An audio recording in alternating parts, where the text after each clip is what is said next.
प्रभु यीशु मसीह के नाम से वंदना करते हैं। మనము ఈ సమయంలో ముఖ్య వర్తమానానికి వెళ్ళడానికి సహాయముగా మొదటి పేతురు 4వ అధ్యాయం తీసుకుందాం। मुख्य वर्तमान के लिए निकालेंगे पहला पत्रस 14 अध्याय। మొదటి పేతురు 4వ అధ్యాయము पहला पत्रस 14 अध्याय। ఈ యొక్క అధ్యాయంలో 7వ వచనం నుండి 11వ వచనం వరకు కూడా మనము కలిసి చదువుకుందాం। 7वां वचन से लेकर 11वां वचन तक एक साथ मिलकर पढ़ेंगे। మొదటి పేతురు 4వ అధ్యాయము 7వ వచనం నుండి 11వ వచనం వరకు కలిసి చదువుదాం। पहला पत्रस 14 अध्याय 7वां वचन से लेकर 11वां वचन तक एक साथ मिलकर पढ़ेंगे। అయితే सब बातों का तुरंत होने वाला है, इसलिए सेवा में सब साधना कर सच्चाई करो। ప్రార్థన చేయడం ప్రేమ అనే పాపములను గొప్పగాక అన్నిటికీ ముఖ్యంగా ఒకరి ఎడల ఒకడు నికటమైన ప్రేమ గలవారై ఉండండి। సభలు పడకుండా ఒకరినొకరు ఆతిథ్యం చేయండి। దేవుని నానావిధమైన కృప విషయమై మంచి గృహ నిర్వాహకులై ఉండి ఒక్కొక్కడు కృపావరము పొందిన కొలది ఒకరికొకరు ప్రచారం చేయండి। ఒకడు బోధించిన ఎడల దైవోక్షణం బోధించినట్టు బోధింపవలెను। ఒకడు ప్రచారం చేసిన ఎడల దేవుడు అనుగ్రహించు సామర్థ్యము నొంది చేయవలెను। ఇందువలన దేవుడు అన్నిటిలోనూ యేసుక్రీస్తు ద్వారా మహిమపరచబడును। యుగ యుగములు మహిమయు ప్రభావము ఆయనకుండును గాక। ఆమేన్। प्रभु सहाय करके कृतज्ञता प्रार्थना। परमेश्वर की सहायता के लिए संक्षिप्त प्रार्थना करेंगे। हे हमारे अति पवित्र सदा विज्ञानियों के रहने वाले परमेश्वर, हमारे प्रिय पुत्र प्रभु यीशु मसीह के नाम से आपके चरणों में आते हैं, झुकते हैं, प्रणाम करते हैं, धन्यवाद देते हैं प्रभु जी, आपकी बड़ाई करते हैं, आपके नाम को ऊंचा उठाते हैं प्रभु जी। सुबह से लेकर प्रभु जी आपके अनुग्रह में प्रभु जी चलाते हुए आ रहे हैं, इसलिए धन्यवाद प्रभु परमेश्वर। धन्यवाद प्रभु जी इस मुख्य वर्तमान के लिए भी प्रभु जी, आपके दास को हमारे बीच में आपने खड़ा किया, उसके लिए धन्यवाद प्रभु जी। पहला पत्रस 14 अध्याय 7वां वचन से लेकर 11वां वचन तक प्रभु जी पढ़ने में आपने सहायता किया प्रभु जी। वचनों के द्वारा आप मुझसे हमसे बातें करेंगे परमेश्वर, आपने आशीष करें। धन्यवाद देते हैं प्रभु जी, आपका जीवित वचन कितना अनमोल है प्रभु जी, सच्चा है, पवित्र है प्रभु जी। परमेश्वर नहीं प्रभु जी, आप ही खुद आपके दास के मुख के द्वारा बातें करें, आपके जीवित वचनों को उनके मुख में ढाले नहीं परमेश्वर। इस रीति से प्रभु जी आप बोले, आपका दास सुने नहीं परमेश्वर। प्रभु जी आपके दास को प्रभु जी अभिषेक करें प्रभु जी, आप अनुग्रह आपके दास के ऊपर बनाए रखें। परमेश्वर नहीं प्रभु जी, आपकी नई भाषा बहुमूल्य लोगों की शिकाओं में इससे मिलाते हैं प्रभु जी, आप ही धोकर शुरू करें, पवित्र करें परमेश्वर। प्रभु जी आपके क्रूस के पीछे छिपा कर प्रभु जी परमेश्वर। धन्यवाद देता हूँ प्रभु जी, आप ही आशीष करें, आपका अनुग्रह प्रभु जी आपके दास के ऊपर बनाए रखे प्रभु जी। परमेश्वर में प्रभु जी आपकी इच्छा आपके अनुकूल विधि से प्रभु जी आपके जीवन वचनों को आप हमारे मध्य में रखें प्रभु जी। परमेश्वर आप खुद उनसे बातें करें परमेश्वर। परमेश्वर अंधकार की सारी शक्तियों को प्रभु यीशु मसीह के नाम से मानते हैं, उसे दूर करते हैं, आप ही के नाम की महिमा और बड़ाई करते हैं। इस मेरे की प्रार्थना को शीघ्र आने वाले में उद्धार करता प्रभु यीशु मसीह के नाम से इस प्रार्थना को मांगते हैं प्रभु जी, आमीन।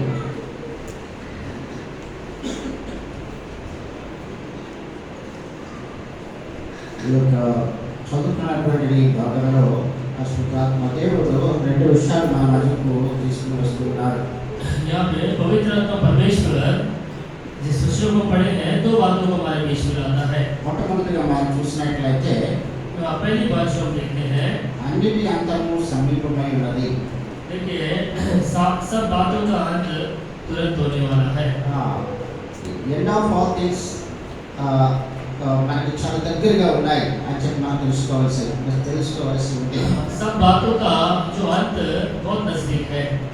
కాబట్టి ఈ లోకంలో అనేకమైనటువంటి విషయాలు చాలా కొత్తగా వింతగా మనకంతా కూడా ఆశ్చర్యాన్ని కలిగించేదిగా ఉన్నాయి। कई बातें ऐसी हैं दुनिया में हमारे लिए बहुत ही विचित्र बहुत ही अनोखा हमें लगता है। మనం ఏ కాలంలో ఉన్నామో हम किस काल में है, ఏమనే వాక్యం చెప్పింది, वचन क्या बताता है, అంతము अंत ఈ యొక్క అంతము కాబోయే కాలంలో మనము ప్రయాణం చేస్తున్నాం. अंत तुरंत होने वाले काल में हम प्रयाण कर रहे हैं. రెండవదిగా మనం చూసినట్లయితే और दूसरी बात जो देखते हैं ఉద్దేశ్యము. उद्देश्य, దేవుని యొక్క ఉద్దేశం ఏంటి? परमेश्वर का उद्देश्य क्या है? ఫస్ట్ మనం ఈ భాగంలో చదివింది కాలము సమీపం అవుతుంది. पहला सब बातों का अंत तुरंत होने वाला है. Then what is the aim of the God? दूसरा, परमेश्वर की योजना या उसकी उद्देश्य क्या है? ఆయన యొక్క దృక్పథం ఏంటి? उनका जो उद्देश्य क्या है? ఏ విధంగా ప్రవర్తిస్తే మనము దేవుని మహిమపరచగలము? किस प्रकार से हम व्यवहार करने से हम परमेश्वर की महिमा कर सकते हैं? ఈ రెండు విషయాలు కూడా మొదటి పేతురు 4వ అధ్యాయం 7వ వచనం నుంచి 11వ వచనం వరకు కూడా పేతురు ద్వారా దేవుడు మనకు ఇవన్నీ కూడా తెలియజేస్తున్నారు. इन दोनों बातों को पहला पत्रस 4वां अध्याय 7वां वचन से लेकर 11वां वचन तक इन दोनों बातों को परमेश्वर में बताता है. కాబట్టి మన యొక్క జీవిత విధానం ద్వారా దేవుడిని మనము మహిమపరిచేవారిగా ఉండాలి అని ప్రభు ఎదురు చూస్తున్నాడు. हम अपने जीवन के द्वारा परमेश्वर के नाम की महिमा करें, परमेश्वर से चाहता है. దాంట్లో మనం ముఖ్యంగా ఇక్కడ ఈ చిన్న భాగంలో 4 విషయాలను దేవుడు మనకు మధ్యకు తీసుకొస్తున్నారు. इन वचनों में 4 बातों को परमेश्वर हमारे बीच में ला रहा है. మొట్టమొదటిగా అంతము సమీపం అవుతుంది. पहला, अंत तुरंत होने वाला है. ఆ తర్వాత దేవుని యొక్క ఉద్దేశాన్ని మనం తెలుసుకుని జీవించవలసి ఉంది. और दूसरा, परमेश्वर के उद्देश्य को जानकर हमें जीवन बिताना है. నా యొక్క జీవితం ద్వారా దేవునికి మహిమను తీసుకుని రావాల్సి ఉంది. मेरे जीवन के द्वारा परमेश्वर के नाम की महिमा लानी चाहिए. రొటీన్ టైప్ జీవితాన్ని మాత్రమే మనం జీవించుతూ వెళ్తున్నట్లయితే అది వృధా. क्योंकि एक रूटीन, एक आदत सा जीवन को बिताना वो व्यर्थ है. మన యొక్క జీవిత విధానం ద్వారా దేవుడు మహిమపరచబడాలి. हमारे जीवन के तरीके के द्वारा परमेश्वर के नाम की महिमा होनी चाहिए. కాబట్టి మన యొక్క గత జీవితాలను వదిలిపెట్టాలి. हमारा जो पुराना जो जीवन है उसे हमें छोड़ देना चाहिए. ఏమని చెప్పబడుతుంది వాక్యము? वचन क्या बताता है? ఇదే మొదటి పేతురు 4వ అధ్యాయము 3వ వచనంలో మనం చూసినట్లయితే గత కాలంలో అనేక మంది ఈ రీతిగా మరి జీవించి ఉన్నారు. क्योंकि बीते दिनों में कई लोग इस रीति से अपने जीवन को बिताए हैं. 4వ అధ్యాయం 3వ వచనంలో చెప్పబడిన రీతిగా మరి అనేక మంది మరి అల్లరితో కూడిన ఆటపాటలని, మద్యపానాలని, దురాశలని, పోకిరి చేష్టలని, త్రాగుబోతు విందులని, విగ్రహ పూజలని, ఇవన్నీ కూడా మనం ఒక కాలంలో మరి అన్య జనుల ఇష్టము నెరవేర్చుచుటకు గతించిన కాలమే చాలును అని చెప్పి చేస్తున్నారు. कहता है अन्य जातियों की इच्छा के अनुसार काम करने वाले, दुश्मन की बुरी अभिलाषा हो, मतवालापन, लीला क्रीड़ा, पियक्कड़पन और धिनिक मूर्ति पूजा में जहाँ तक हमने पहले समय में गवाया. కాబట్టి ఇందులో అన్ని కూడా అందరము కూడా లేకపోయినప్పటికీ కూడా ఇందులో ఏదో ఒక దాంట్లో మనము జీవించినాం. क्योंकि हम सभी में ना रहने पर एक न एक चीजों में हम अपने जीवन को बिताए होंगे. అనేక మంది మనము విగ్రహాలకు పూజించిన వారిగా ఉన్నాం. क्योंकि हममें से कई लोग ऐसे हैं मूर्तियों को पूजा करने वाले लोग थे. అన్య జనులు నడుచుకున్న రీతిగా మనము గతించిన కాలంలో జీవించాము. ఆ గతించిన కాలంగా చాలు అని చెప్పబడుతుంది. अन्य जातियों की इच्छा के अनुसार जो काम करते थे, जो चलते थे, वो जो गवाया है वो समय काफी है. ఎందుకంటే అంతము సమీపమైనది. क्योंकि अंत तुरंत होने वाला है. కాబట్టి మనం ఎలా ఉండాలని ప్రభు ఆశిస్తున్నాడు? इसलिए हमें कैसे रहना चाहिए प्रभु हमसे चाहता है. దేవుని యొక్క దృక్పథము, వాట్ ఈస్ హిస్ డిజైర్? దేవుని యొక్క డిజైర్ ఏంటి? क्योंकि परमेश्वर की जो आशय, अभिलाषा, जो उद्देश्य क्या है, ఆ విషయాలను ఇక్కడ పవిత్రాత్మ దేవుడు గుర్తు చేస్తున్నాడు. यहाँ पवित्र आत्मा परमेश्वर इन बातों को याद दिलाता है. ఏమని చెప్పబడుతుందంటే స్వస్థ బుద్ధి గలవారే. 7వ వచనం మధ్య భాగంలో ఉంది. क्योंकि हम जैसे अच्छी बुद्धि के द्वारा, స్వస్థ బుద్ధి అంటే ఆరోగ్యకరమైనటువంటి బుద్ధి. బుద్ధి ఆరోగ్యంగా ఉండాలి. क्योंकि हमारी जो बुद्धि है वो स्वस्थ होनी चाहिए. అది వంకర టింకర బుద్ధి కాదు, స్వస్థ బుద్ధి. वो टेढ़ा मेढ़ा बुद्धि नहीं होनी चाहिए. లేక అనారోగ్యకరమైనటువంటి బుద్ధి కాదు. या बीमारी वाली बुद्धि नहीं. మీరు స్వస్థ బుద్ధి గలవారై ప్రార్థనలు చేయుటకు మెలకుగా ఉండండి. देखिएगा संयमी होकर प्रार्थना के लिए सचेत रहो।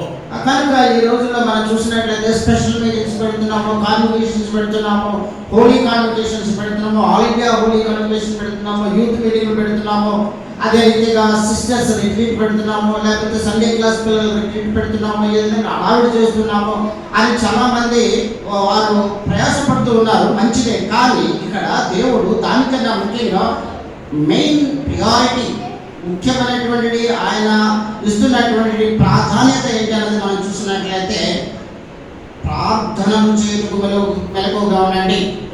जैसे होली कॉन्वोकेशन रखते हैं, यूथ मीटिंग रखते हैं, सिस्टर्स मीटिंग रखते हैं, उसी प्रकार बच्चों की मीटिंग्स होती है, पर इसमें जो मुख्य विषय ये है कि संयमी होकर प्रार्थना के लिए सचेत रहो। స్వస్థ బుద్ధి లేకుండా ఆ పనులన్నీ చేస్తున్నటువంటి అనేక డినామినేషన్స్ లో వారు ప్రయాసపడుతూ ఉన్నారు. కానీ ఆ యొక్క చేస్తున్నటువంటి పరిచర్య అన్నది దేవుని చిత్త ప్రకారంగా జరుగుతుందా లేక ఆడంబరంగా జరుగుతుందా అన్నది వారు పరిశీలించుకోవాల్సి ఉంది. क्योंकि संयमी होकर प्रार्थना करने वाले होना चाहिए। कई डिनोमिनेशन में कई रखते हैं, कई सभा पर परमेश्वर की इच्छा के अनुसार रखते हैं, ये जानना है। ఎందుకంటే అంతము చాలా సమీపంగా ఉంది, क्योंकि अंत बहुत तुरंत है।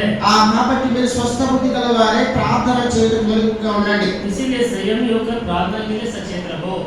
దానికన్నా తర్వాత ఇంకో విషయాన్ని కూడా ఆయన చెప్తున్నాడు. इसके बाद और एक बात कहता है, 8వ వచనం చదవండి. 8वां वचन, ప్రేమ అనేక పాపములను కప్పును గనుక అన్నిటికంటే ముఖ్యముగా ఒకని ఎడల ఒకడు నికటమైన ప్రేమ గలవారై ఉండుడి. చూడండి, ప్రేమ అనేక విషయాలు, అనేక పాపాలని కప్పివేస్తుంది. प्रेम कई हर पापों को ढांप देता है। కాబట్టి మనము అన్నిటికంటే ముఖ్యంగా ఒకరి ఎడల ఒకడు నికటమైన ప్రేమ గలవారై ఉండండి. हम एक दूसरे से अधिक कंप्लेन करने वाले होना चाहिए। కనుక ఆ యొక్క ప్రేమ కలిగి ఉండడం ద్వారా క్షమించే గుణం ఆటోమేటికల్ గా వస్తుంది. क्योंकि प्रेम रखने के द्वारा क्षमा करने का गुण ऑटोमेटिकली आ जाता है। కాబట్టి ప్రేమ గలవారై ఉండండి. రెండవదిగా ఆయన చెప్తున్నాడు. क्योंकि दूसरी बात प्रेम करने वाले होना चाहिए। మూడవదిగా ఆయన ఏం చెప్తున్నాడంటే, तीसरी बात क्या कहता है, చదవండి 9వ వచనము. అనుకొనకుండా ఒకరికొకడు ఆతిథ్యము చేయుడి. దేవుని నానా విధమైన కృప విషయమై మంచి గృహ నిర్వాహకులై ఉండి ఒక్కొక్కడు కృపావరం పొందిన కొలది ఒకరికొకడు ఉపచారం చేయుడి. మూడవదిగా ఆయన మనకి ఏం చెప్తున్నాడంటే, సనుగు కొనకుండా ఒకరికొకడు ఆతిథ్యము చేయడి. देखिएगा तीसरी बात, बिना कुड़कुड़ाए एक दूसरे का अतिथि सत्कार करो।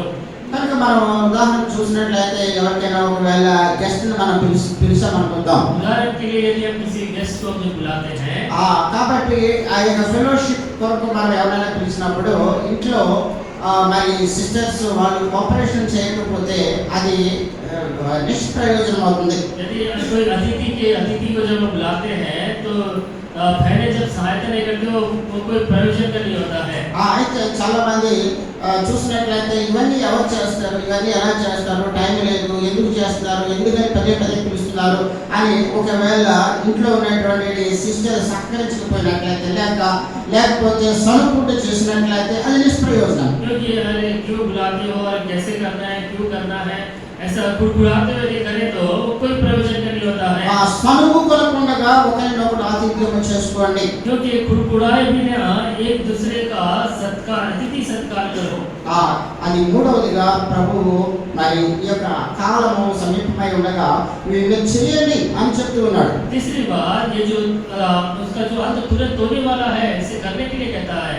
కాబట్టి మనము తప్పనిసరిగా మరి ఈ విధంగా జీవించవలసి ఉంది. इसीलिए जरूर इस रीति से हमें जीवन को बिताना है। అదే విధంగా మనం చూసినట్లయితే ఉపచారము, ఒకడు ఉపచారము చేసిన ఇలా దేవుడు అనుగ్రహించు సామర్థ్యం కొలది చేయవలనని చెప్పి 11వ వచనము మధ్య భాగంలో రాయబడి ఉంది.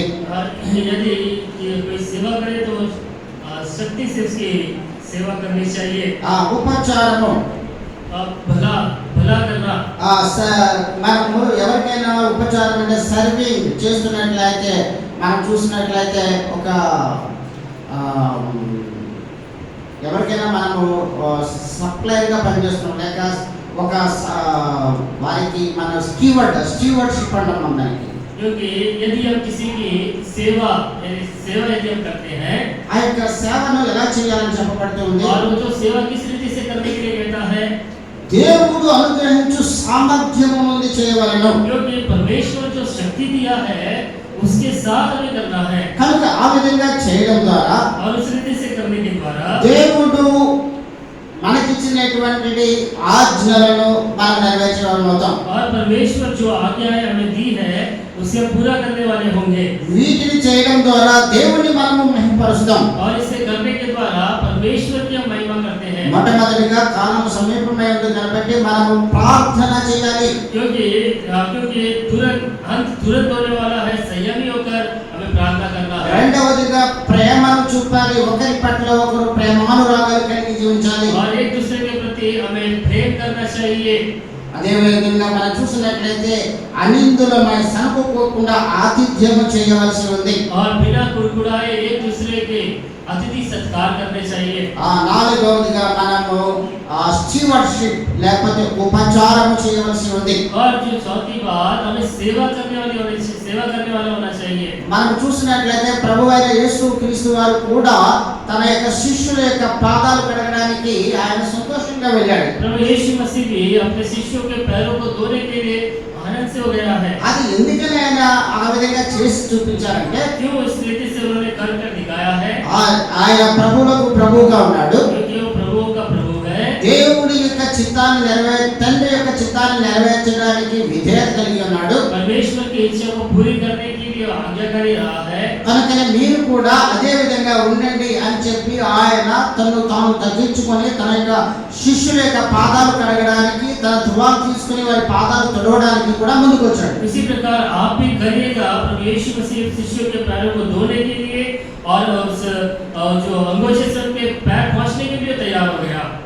కాబట్టి మనం ఈ లోకంలో ఎలా జీవిస్తున్నాం? इसलिए हम दुनिया में कैसे जीवन बिताते మన हैं? యొక్క జీవితం ఏ పాటిది? हमारा जीवन कैसा है?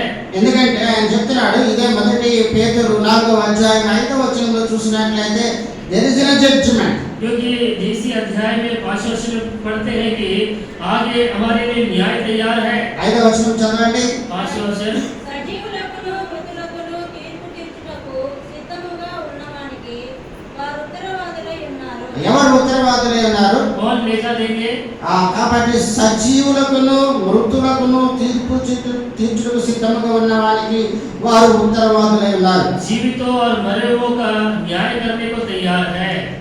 కాబట్టి మనం చాలా జాగ్రత్తగా ఈ లోకంలో జీవించవలసి ఉంది. हम बहुत ही ध्यानपूर्वक से हमें जीवन बिताना ఈ है। లోకస్తులు అనుకుంటారు, दुनिया के लोग समझेंगे నాకు అన్ని పొందుతున్నాము, हम तो सब कुछ हम पाते हैं। అయితే మీరేం పొందుతున్నారు? और आप क्या पाते हैं? మేము చాలా ఉల్లాసవంతమైన జీవితాన్ని ఆహ్లాదకరమైన జీవితాన్ని మేము గడుపుతున్నాం. మీరేమిటి దరిద్రంలో ఉన్నారు? क्योंकि आप तो बहुत ही आनंद से खुशी से हम जीवन तो बिताते हैं, पर आपको इतने दरिद्रता में आप क्यों है? అయితే వారికి తెలియదు తీర్పు చాలా సమీపంగా ఉంది. पर उनको नहीं पता ये जो न्याय बहुत नजदीक है, మరణము చాలా దగ్గరగా ఉంది. ये मृत्यु बहुत नजदीक है।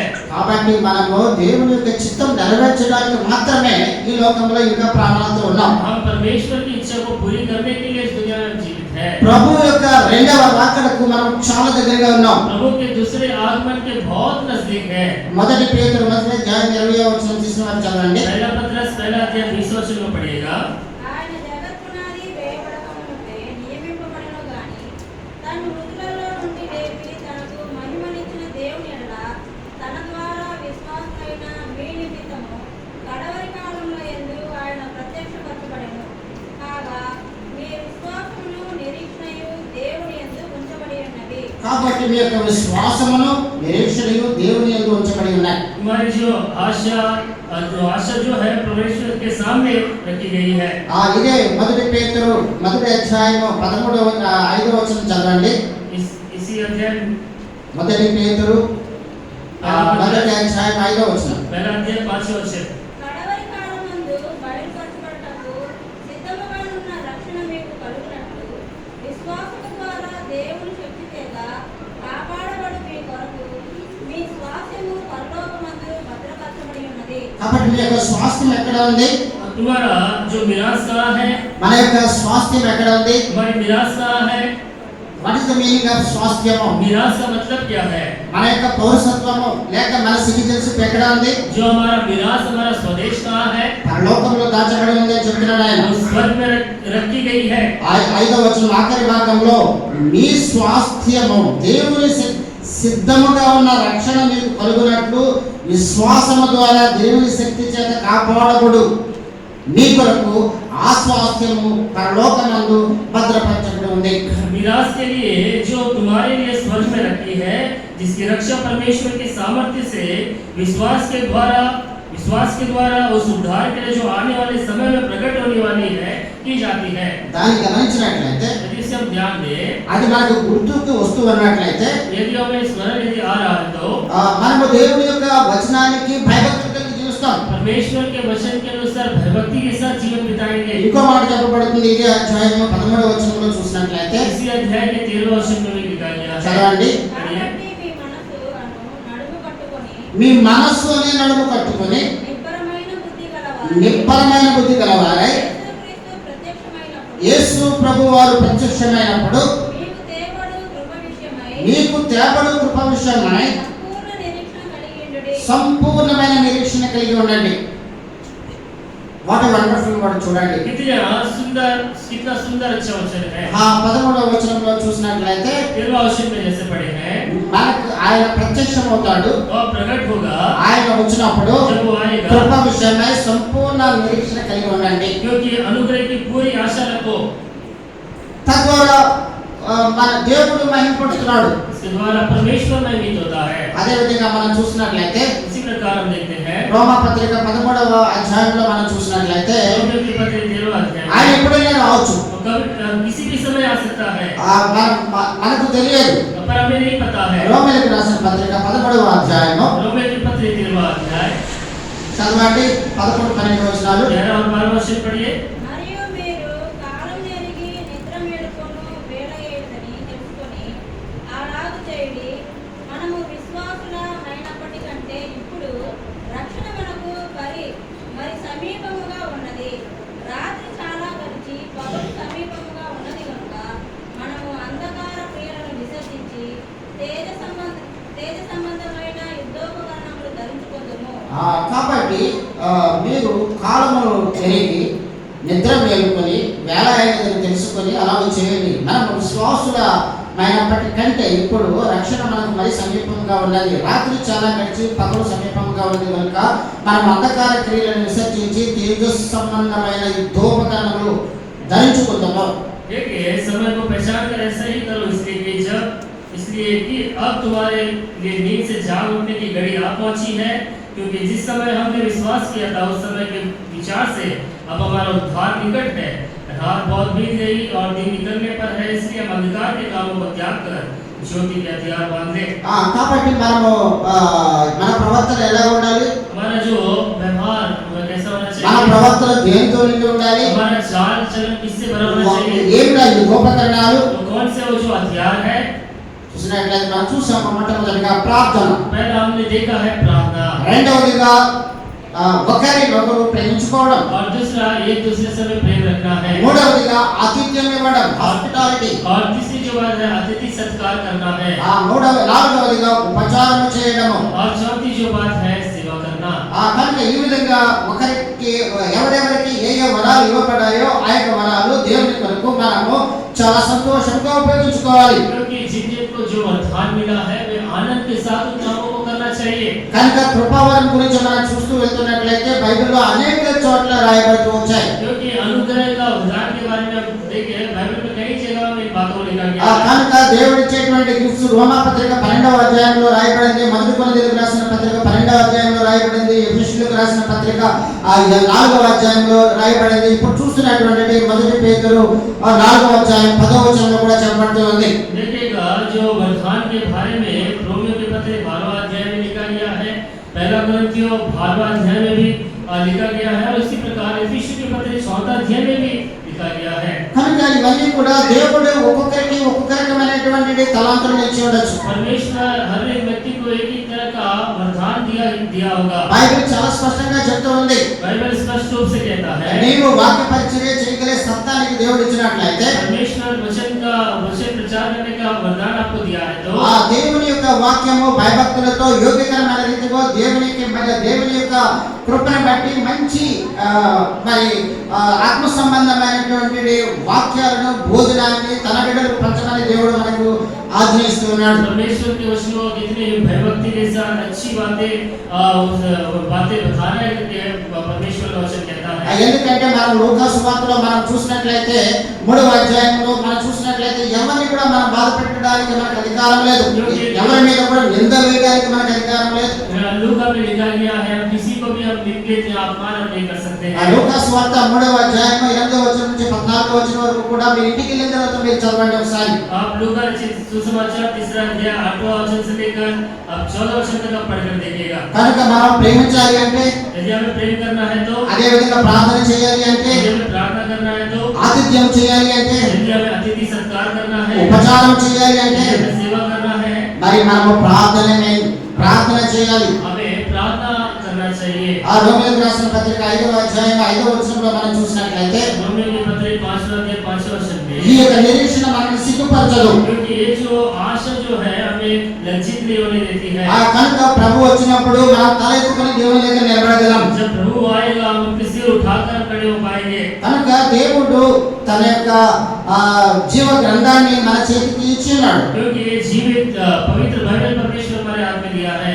దీనిని మనము దీంట్లో ఉన్నటువంటి రహస్యాలను మనము త్రవ్వి తీసుకోవాల్సి ఉంది. इसमें जो रहस्य है हमें खोद कर हमें लेना है। తద్వారా మనము మరింత ఆత్మ సంబంధమైనటువంటి జీవితాలను మనం జీవించగలం. और तब ही हम आत्मीय जीवन को और बिता पाएंगे। కాబట్టి ఆయన చెప్తున్నాడు, సెకండ్ పేతురు రాసిన 2వ పత్రిక 3వ అధ్యాయము లో మనం చూసినట్లయితే 12వ వచనం మధ్య భాగం నుంచి మనం చూసినట్లయితే, మీరు పరిశుద్ధమైన ప్రవర్తనతోను భక్తితోను ఎంతో జాగ్రత్త గలవారై ఉండాలి అని చెప్పి రాయబడుతుంది. देखिएगा आप दूसरा पत्र 3रा अध्याय हिंदी में 11वां वचन में है, पवित्र चाल चलन और भक्ति में मनुष्य कैसे होना चाहिए। అంత మాత్రమే కాదు, नहीं ఇదే సెకండ్ పీటర్ చాప్టర్ 3 వర్స్ 18 లో కూడా మనం చూసినట్లయితే, इसी अध्याय के 18वां वचन में भी हम देखें। దయచేసి చదవండి. पढ़िए। మన ప్రభువును రక్షకుడునైన యేసుక్రీస్తు అనుగ్రహించు కృపయందును జ్ఞానమందును అభివృద్ధి పొందుడి. ఆయనకు ఇప్పుడును యుగాంత దినము వరకును మహిమ కలుగును గాక. ఆమేన్. మన ప్రభువును రక్షకుడునైన యేసు క్రీస్తు అనుగ్రహించు కృపయందును జ్ఞానమందును అభివృద్ధి పొందండి. देखिएगा हमारे उद्धारकर्ता प्रभु यीशु मसीह के अनुग्रह पहचान में बढ़ते जाओ। తద్వారా మనము ఉగ్రత నుండి తప్పించబడమే కాదు, हम क्रोध से ही बचाए जाते हैं। సదాకాలము దేవుని దగ్గర మనము ఎంతో హెచ్చించబడే వారిగా ఉంటాము, ఆశీర్వదించబడే వారిగా ఉంటాం. सदा उनके सम्मुख रहेंगे और आशीष पाते हुए रहेंगे। అటువంటి గొప్ప ధన్యత బేతేలులో ఉన్నటువంటి ఆయన బిడ్డలమైన మనందరం కూడా పొందుతూ ఇంకా అనేక మందికి మనం ప్రోత్సహించే వారిగా ఉండడానికి మన యొక్క దేవుడు మనందరికీ కూడా సహాయం చేయగా. ऐसी धन्यता हम सभी को दे और बेटे के हर एक विश्वासी को दे और उसमें प्रोत्साहित भी करे। దేవుడు ఈ యొక్క వచనాలను ఆశీర్వదించుగాక. परमेश्वर वचनों को आशीष करे। ఒక ముఖ్యమైనటువంటి ప్రకటన. विषय తండ్రి వందనాలు ప్రభా, ఈ రీతిగా ఇంతవరకు మీ ప్రేమ మీ కృప మా పైన కుమరించినందుకే వందనాలు తండ్రి. మేము ప్రార్థించినటువంటి ప్రతి కుటుంబాన్ని మీరు జ్ఞాపకం చేసుకోనండి. ఎవరి గురించి నేను ప్రార్థించడం మర్చిపోయినట్లయితే దయతో మన్నించి వారికి రెట్టింపు ఆశీర్వాదాలు దయచేయమని వేడుకుంటూ ఉన్నాము. అదే రీతిగా తండ్రి, మరి బిడ్డలు తిరిగి వారి గృహాలకు వెళ్తున్నప్పుడు కూడా మీ ప్రసన్నత తోడుగా ఉంచండి. అదే రీతిగా తండ్రి, ఈ యొక్క సంఘము మీది, మీ రక్తాన్ని ఇచ్చి సంపాదించుకున్న సంఘము, సంఘానికి వస్తున్నటువంటి బిడ్డల ఒక్కొక్కరికి కూడా పేరు పేరున మీరు జ్ఞాపకం చేసుకోనండి. ఈ రీతిగా తండ్రి, మరి పరిచర్య చేస్తున్నటువంటి యవన బిడ్డలు సహోదరుడు జాన్సన్ బట్టి, అదేవిధంగా సహోదరుడు టీచర్ జాన్ బట్టి, అదేవిధంగా షిప్పింగ్లో ఉన్న జాన్ బట్టి కూడా మీకు వందనాలు చెల్లిస్తున్నాము. ఇంకా అనేక మంది యవన బిడ్డలు తండ్రి ముందుకు రావడానికి, సేవలు చేయడానికి సహాయపడండి. అదే రీతిగా తండ్రి ప్రభా, మరి మీ యొక్క తండ్రి రాజ్య వ్యాప్తి కొరకు మీరు మాకు ఇచ్చిన తలాంతులు ప్రభా ఉపయోగించుకుంటూ ముందుకు వెళ్ళడానికి సహాయం చేయండి. ఈ రీతిగా తండ్రి మీ సహాయము, మీ యొక్క కృప, మీ యొక్క దయ మీ బిడ్డలమైన మాంద్రపిల్లను కుమరించి మీరే మహిమ ఘనత ప్రభావాలు పొందమని ఈ ప్రార్థన మా ప్రభువును ముద్రగారైన యేసుక్రీస్తు వారి ఘన నామములో మీకు వినయంతో ప్రార్థించి వేడుకొంచున్నాము తండ్రి. ఆమేన్. ప్రభు యేసుక్రీస్తు వారి యొక్క కృప, దేవుని యొక్క ప్రేమ, పరిశుద్ధాత్మ సహవాసము శ్రీలు వచ్చిన మనందరితోటి, అదేవిధంగా సర్వలోకంలో చెదిరి ఉన్న పరిశుద్ధులందరితో నిరంతరము తోడుగా ఉండగాక. ఆమేన్.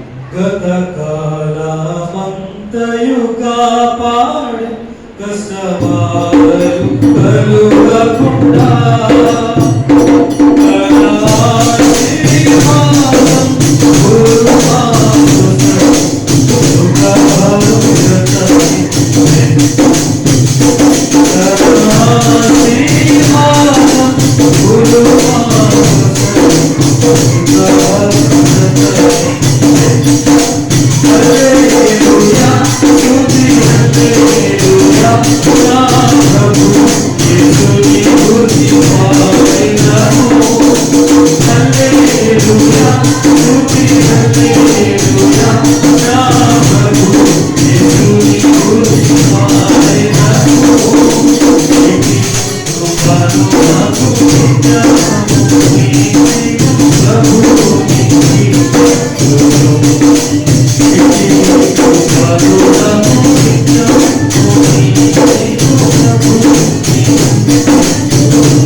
Praise the Lord.